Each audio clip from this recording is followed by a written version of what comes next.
intro. Podcasts don't do intros anymore, but I'll still do. Okay, welcome to one more episode of Darte Arte Podcast, and we're here at Presidio, Monterey. Beautiful backdrop, and I'm here with Spencer, multi-artist, DJ, photographer, designer. I love your thing that you put, Master of None. Jack of some trades. Jack of some trades. Yeah, I always put that stuff on my. Welcome, man, and nice to meet you. Yeah. Well, first of all, thank you for inviting me to this location. I've driven through here at least a million times. I've been in Monterey since 2012, so 13 years, and I always thought you had to pay or there was going to be a military checkpoint there. Yeah, I'm glad they don't. Down over here there is to go up into the Presidio. Right. But yeah, this which I've section, been once for work, but yeah, this little section's like a city park. There's a little like history tour, little placards and museum. Yeah, I've seen the monuments. Yeah, that's awesome. What's your first time here? What was my first time here? Yeah, I remember as a kid. No, honestly it was like a few years ago maybe. Yeah. Walking from like New Monterey back down to Monterey and just like cut across, and then there's that hill here which has a really nice view, and there's that eagle statue. Yeah. And you can see out into the bay. So yeah, first time was just kind of like walking through, and then sometimes when I just go for a walk, it's fun to come out here. And then I've brought my camera out and taken some shots from up the hill, and yeah, it's beautiful. And you love when that happens. Like sometimes I tell my kids, okay, we're going on an adventure drive. I don't know where I'm going, and we're just driving. And then I tell them, keep your eyes open, and we find new parks for them. Yeah. It's like, this is a new park. And my kid gets so excited, like, we're going to name him the Woodchip Park. Like, he comes up with all these ideas. Or we go hunting for parks. But seeing places or like discovering places, I guess, that you didn't expect, that feeling is really cool. I'm like, I discovered just like with music too, right? Like I can't wait to share with my friends when I listen to a new song. I was like, I just discovered this last night. That song has been out for 20 years, but I discovered it last night, and I'm sharing it. It's one of the things I like walking around downtown Monterey. There's all those little like hidden gardens and like they're like history parks, 100%. A lot of them have little museums, so not only do you have a nice place to like sit and just enjoy the space, but then you could also learn about the area and the history. And it's so pretty and welcoming. Same with Carmelo, the little like back, I don't know what called passageways. Like the alleys. And then I fell in love with Monterey in the beginning just because of the weather and the plants, the flowers. It's very green. You can see that in the old structures all the time. So I don't know, if it's still very cozy little town. Yeah, definitely. I feel. Okay, let's go with your history. What was the first for you? What's your first thing that you remember with arts? Was it music inclined? Was it graphic design inclined? Was it a camera? What was the first thing that you remember when you were a kid that you're like, art? I mean, I was just always like doodling, drawing when I was a kid, drawing my favorite comic book heroes or cartoon characters, things like that. Always drawing. And then I took an art class in high school, and I know I was just too stubborn, It's like, I've been drawing forever. I don't need to, learn. A class, right. And I think the structure kind of took me out of it for a while, but then, once I got to like college, figuring out what I want to do, especially when I kind of aimed more towards design. I started taking art classes in college, and like finally, understanding that the fundamentals are there for a reason, You need a little bit of that. Sometimes with music too, it gets in the way of creativity, but not always. It's good to know them, the history, the fundamentals, at least how to mix the colors on this. But there's some things that you also learn by, you don't even need to go to school. By experiencing, right? I already know this, but that's cool. And was that your aim in college? Like you were like, okay, I'm gonna do graphic design? Yeah, at first, I didn't really know what I wanted to do. So I got an associate's in communications. I was just like, this seems like it's a pretty open thing. I can kind of do whatever with it. But one of my classes was like a Photoshop, like photo editing class. And at the time, I was in a band, and I was making our flyers. Nice. And so I was like, you know what, I'm like designing these flyers for fun. Maybe I should look into, you know, that as a job, you know, design work. And so I got my associates, and then pretty much came down to, you know, start paying your loans again or go back to school. And so for my bachelor's, I switched my major. Where do you go to school? Around here? So I got my associates online. Okay. That's like the biggest kind of regret of mine as far as chasing my path, because it was just really expensive. And I don't feel like I really utilized anything from that first 2 years. And then when I switched, I went to Gavilan in Gilroy. Okay, right on. For like some art classes, and just kind of like making up the credits or whatever to transfer to get that paper. So then I transferred and went to CSUMB. Oh, right on. And so that's kind of what brought me into the area. After I graduated, I got a job, so I kind of stayed here. And then through like college, met friends and got connected with the art community, and just kind of like stayed plugged in, and then like expanded my reach from there. Like 2019 was very like illustration design focused. Started doing like pop-ups, you know, craft fairs, selling stickers and t-shirts and, you know, things like that. And then kind of got burnt out on that a little bit, and then shifted to photography. And was photography always there, or not seriously? Not as much. It was kind of like if I went on a trip, I had a digital camera. I would bring that, and then I was working for a nonprofit and was kind of our staff photographer, and doing it for work. I was like, I don't know, like I'm not super technical with like a digital camera, you know, I don't know all the settings and sometimes things like it takes the fun out of it. And so like doing it for work, I just kind of got tired of shooting digital, like the digital camera. And then I picked up a film camera. And do you experience with that in college at all, or no, with film camera, or no? No, self-taught with film. Self-taught, really? Nice. So I got a point and shoot first. With that, the camera does all the work. So, but still, you know, like, kind of gave me an idea of, you know, considering light and things like that. And I do like the limited aspect of film. You know, you need to be more conservative with your. And so with the point and shoot, the 35 millimeter, I mean, you have like 36 or 24 frames on a roll. And then I got a medium format camera. Oh, nice. And with that, it's 12 shots for a roll. And the frames are a little bigger. And so for that, it's even more so. Like, you have to like plan it. And it became a pretty expensive hobby too. And, and the whole magic of developing, right? I have some background on film too, so the magic of developing, when I had time, because now I would say now it would be impossible, but spending hours in the dark room, like seeing the magic happen, for me is like, were you doing some of that or no? So I haven't learned any darkroom stuff yet. I would like to learn development. Oh man, it's just pricey, because I did it when I was in school. I did my second degree at MPC, and the darkroom was open. Once you get to know the teachers, you can just spend you can be a lab rat there. That's what I did all my afternoons, from like 2 p.m. till 10 p.m. I was just like watching the magic happen, and it's awesome. But I messed around with that. I think it was called Mamiya, the medium format camera.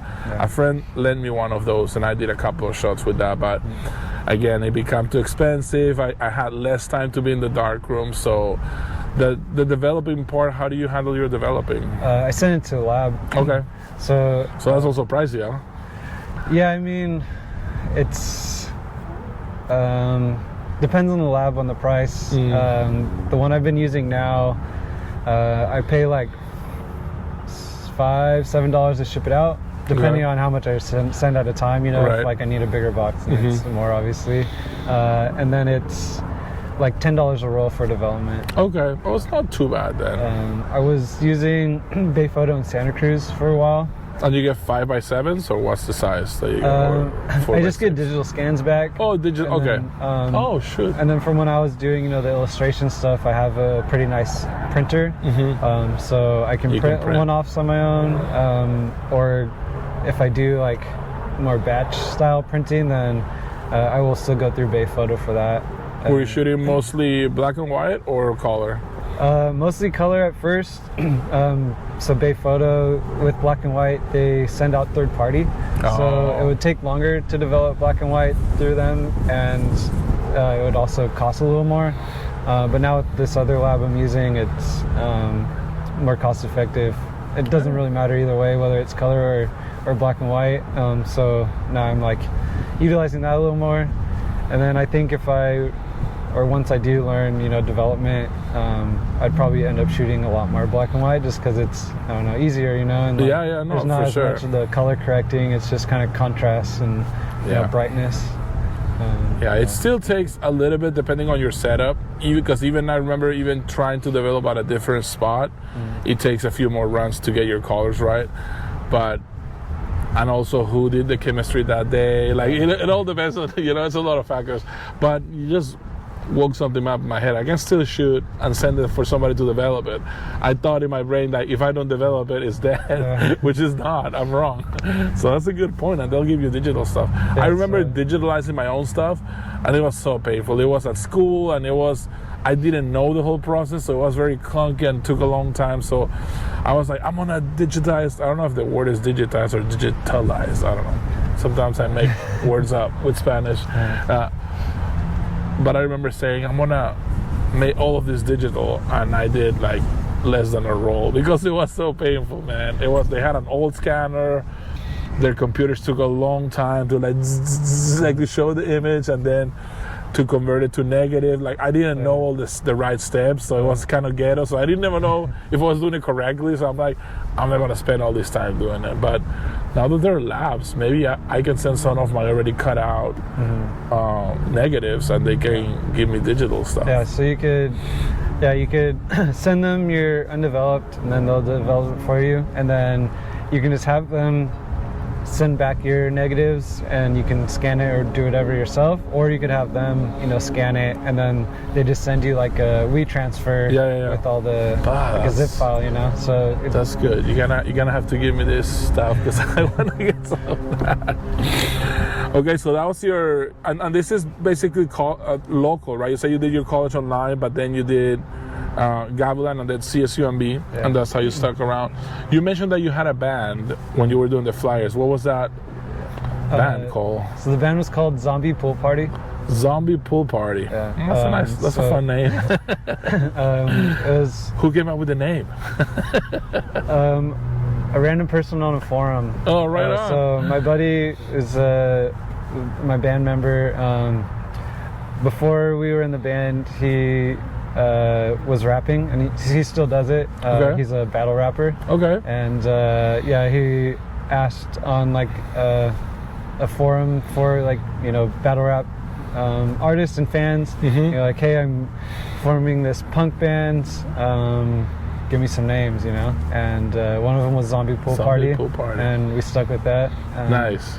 We played mostly. What year was this? Mainly from like 2010 to 2013. Okay. High school for you, or a little after high school? It was after. Okay. Yeah, we were maybe like 22, 23, maybe 25, somewhere around there. And that was up in Hollister or this area? We're all based in Hollister. I was living in Morgan Hill at the time for a chunk of it. And then we would play mostly downtown San Jose at a bar called Johnny V's. Okay. Played in Gilroy a few times, Santa Cruz a lot, at the Blue Lagoon, San Francisco once. It was a fun time. Mostly punk? Yeah, it was kind of like a fusion of different genres. So, okay. I mean, like I said, the other vocalist was a rapper. So there was, you know, like rap influence.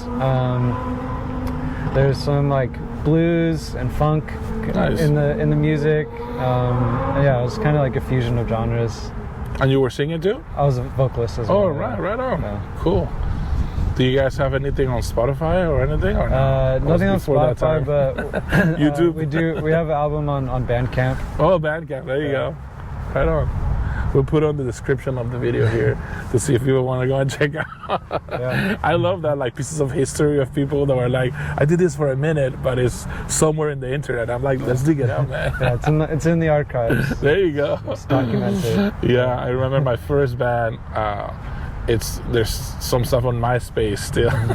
I don't even know how to log in, but if you look it up, it's there. That's awesome. At the time, we were using MySpace, obviously Facebook, and then Reverb Nation. I don't know if you remember. Yeah. I still have it. My Reverb Nation.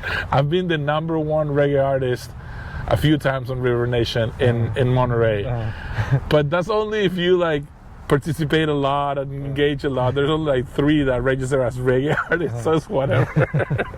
I'm like, #1, yes, I get that email. That's awesome, man. And then is the spinning records, is this a newer thing? Or when did you start with that? I've been doing it 2 years. 2 years, okay, so recently new. Very new. How do you get into that? My friend gifted me one of those, like, you know, Crosley briefcase turntables. Yeah, I've seen those. Okay. So I had maybe like 1 or 2 records at that time, and then he gifted me that. So I was like, well, now I could like listen to my records. I'll start, you know, picking things up. And then I upgraded to like a pretty like entry-level turntable just for home, and started, you know, picking up records kind of heavily. Yeah, that's one thing I kind of like collect impulsively. So before records, I was collecting VHS tapes. Oh, right on, man. In like high school, I was collecting comic books. So I'm always... You're a collector. I always have like collections I'm a little things. bit of a collector too. I have my CDs that I bought from underground punk music in Peru. So I have CDs of that. They don't exist anymore. So you hold it as a record. Yeah. So then I started picking up records more often, just like going to Recycled on my lunch and just grabbing a few things. And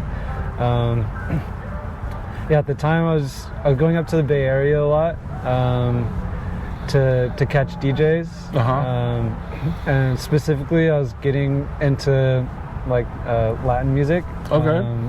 Like chicha from Peru, and like different forms of cumbia. I really like the like psychedelic sound, you know, especially coming from a rock and like punk history, you know, and a lot of those like 60s garage rock bands of Latin America, like very fuzzy, very like raw, and they have that, you know, rough sound to it.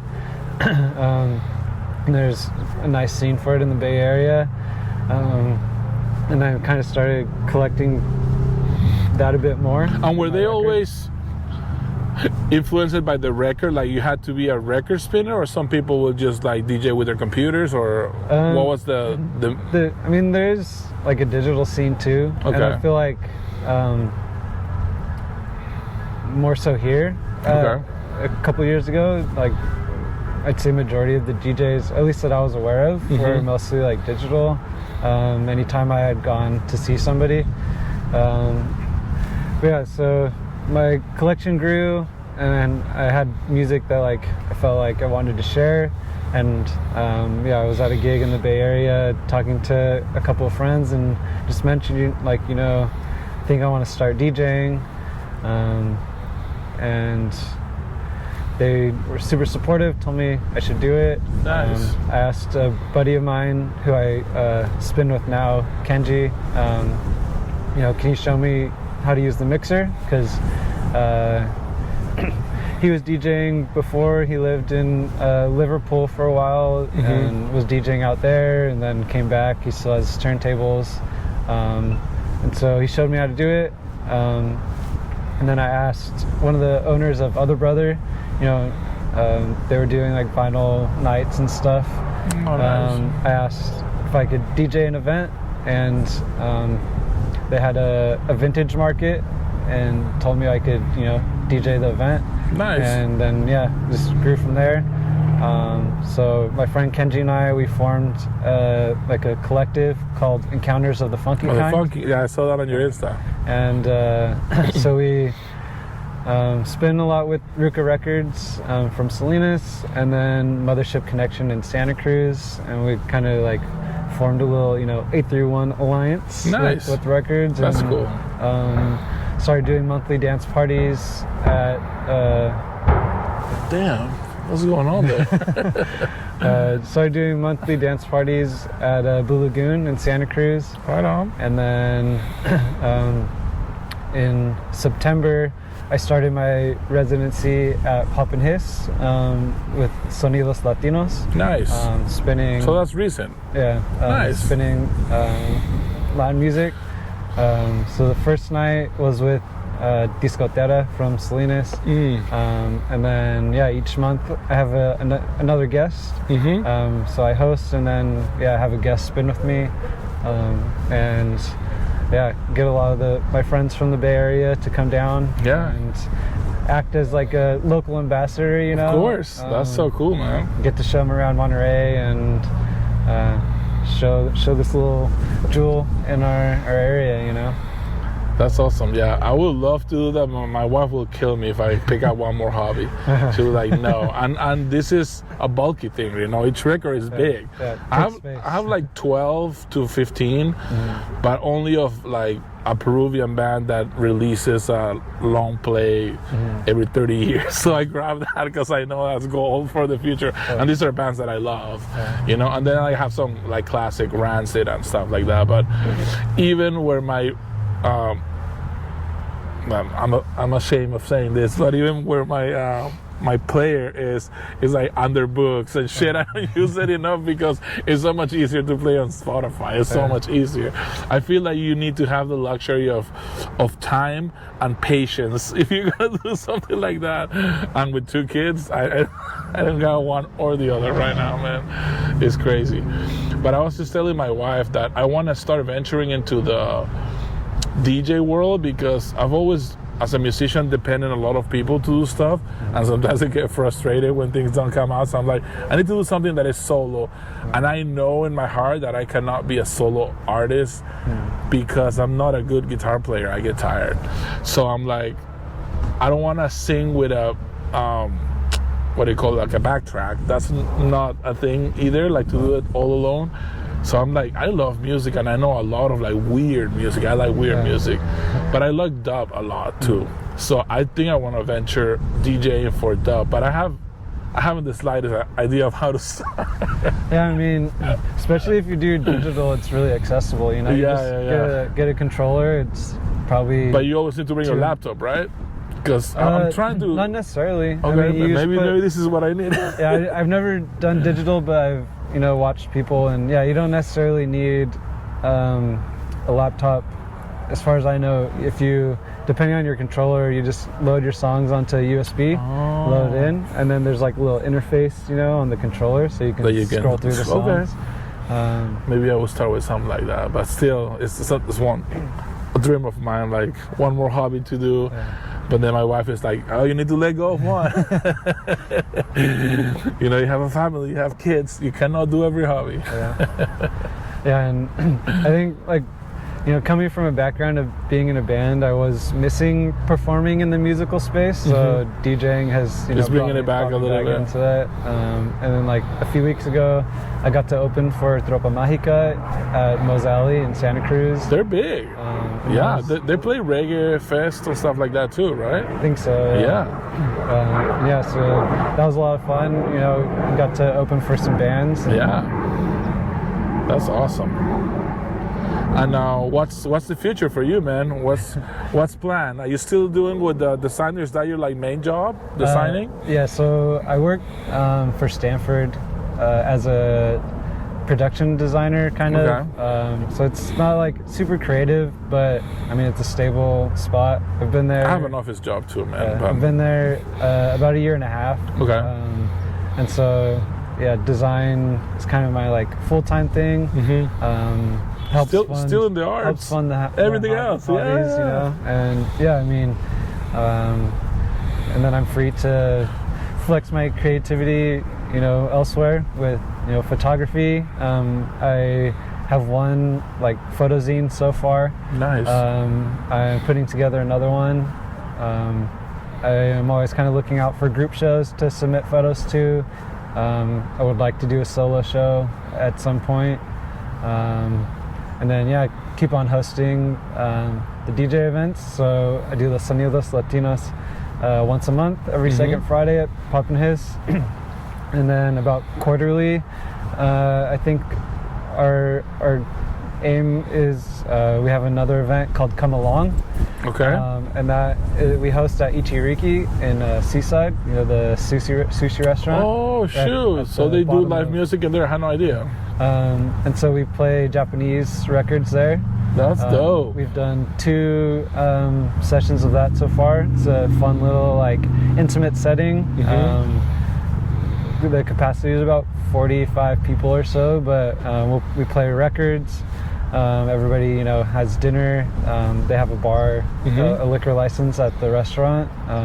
It's nice. I love their sign. I'm always thinking of visuals, and I just want to be, you know, standing in one of my songs, rapping with that sign in the background with the neon sign. I'm always thinking of shit like that. But I had no idea they'll do music inside. They're the first either Japanese restaurant or first sushi restaurant in this area? Monterey area. No shit. Oh wow, that's awesome. And yeah, so they switched ownership last maybe a couple of years ago, maybe 2020 or so. And they have a little side room where I think they do like karaoke and jazz, and they have you know, entertainment events. And that's cool. Yeah, my partner Kenji, he knows the owner through like working in the restaurant industry and pitched the idea, and yeah, it's a good time. We've sold out both times we've done it, and we want to continue. Yeah, man, that's dope. And then, yeah, same thing, kind of like have, you know, rotate through DJs, you know, put people on who maybe haven't spun before. I know we've talked about hosting like a workshop maybe in San Juan, and do some like teach some high school students if they're like want to learn. Cool. So both. Let's dive into that. What does it cost to get a setup for spinning records? So for records, I mean, you need your 2 turntables and a mixer. I'd say at least like $1,000. You can find deals on Craigslist, right, for some used stuff. I'd say like a basic turntable, it's maybe like $300-400, and then probably same with the mixer. I got kind of lucky on Craigslist. This guy in Gonzales was selling his whole setup, or Greenfield. Which one's further? I don't know. King City? I don't know if one of them. I think it's Greenfield. Okay. Yeah, he was getting rid of his whole setup, 2 turntables and a mixer and hard cases, you know, travel cases. The whole setup for $1,200. You were like, yep. They're the brand of turntables are kind of like the, like, you know, prime standard, you know. They're called Technics, and yeah, they're just like really solid turntables, and yeah, I was able to swoop that up. Nice. And yeah, and then I think with digital, it's a little more like accessible. Yeah, it's definitely more accessible. And then yeah, obviously you gotta collect the records too, and yeah, it's a whole thing. Yeah, no, it's awesome. I was gonna tell you when you were talking about Japanese, there's this band that I don't know if they still exist, but their name is Doggy Style. With 3 G's, and they're Japanese, but they sing reggae, ska, Japanese fusion, and they're amazing. I don't believe they have a record, but they have these beautiful songs. I don't understand what they're saying. Sometimes they sing in English, sometimes they sing a little bit in Spanish. Isn't a crazy band that I found through a friend in Portland when I lived in Oregon, just going through what were the big disco stores. We always went to the 99-cent CDs that no one liked, and we found Doggy Style there. And recently I rediscovered them on YouTube, and I just downloaded all their songs because I don't want to lose them again. But they have these beautiful melodies, and they intertwine. They even have one song where the intro of their song is like a dancehall song, but it's somebody narrating the Maradona's goal to England. Y viene Maradona, it's so exciting. I was like, how these guys landed on this intro? Goal, and then they start with the drums. It's such a crazy band, but I love shit like that. It's just that I don't think bands like that, all of them got to print records. So most of them are cassettes, which I have some, and then some CDs if you're lucky, you know. There's a lot of like reggae and ska and Japanese music. I know. Big ska bands, like they emulate orchestras. There's one, it's called the Japanese Ska Orchestra or something. They're like big. I love that music. But my thing would be either with the reggae dubbing, but then also throwing those like weird ass that people didn't like. I found this reggae band from Sweden. I had no idea what the hell they're saying, but they're amazing, man. And they add like such elegant music to the reggae. They have like upright basses and violins, and I'm like, man, this shit is cool. So that's the kind of music I want to share, the weird stuff.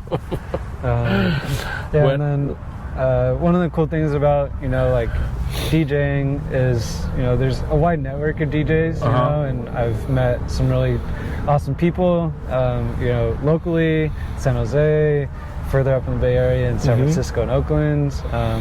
Speaking of Portland, I've gone to Portland twice the last year. Nice. Brought records out with me, got to DJ, meet, DJs in that community there. And the transport too, I didn't even think of that. That shit's heavy, huh? Depending on how many you bring. But the second time I flew, and so I only brought 45s, the small 7 inches. Those have like 3 songs on each side or something like that? So there's 7-inch singles, and those have one song on each side. But then there's 7-inch EPs, and those usually have 2 songs on each side. And so the smaller ones are a lot easier to transport. The first time I drove, and so I brought LPs with me that time. I think flying with LPs, you'd probably have to check it in or ship it or something, or just bring minimum. How do you always let the whole song complete when you're spinning, or you switch it a lot depending on the mood, I guess, the crowd? It depends on the gig, so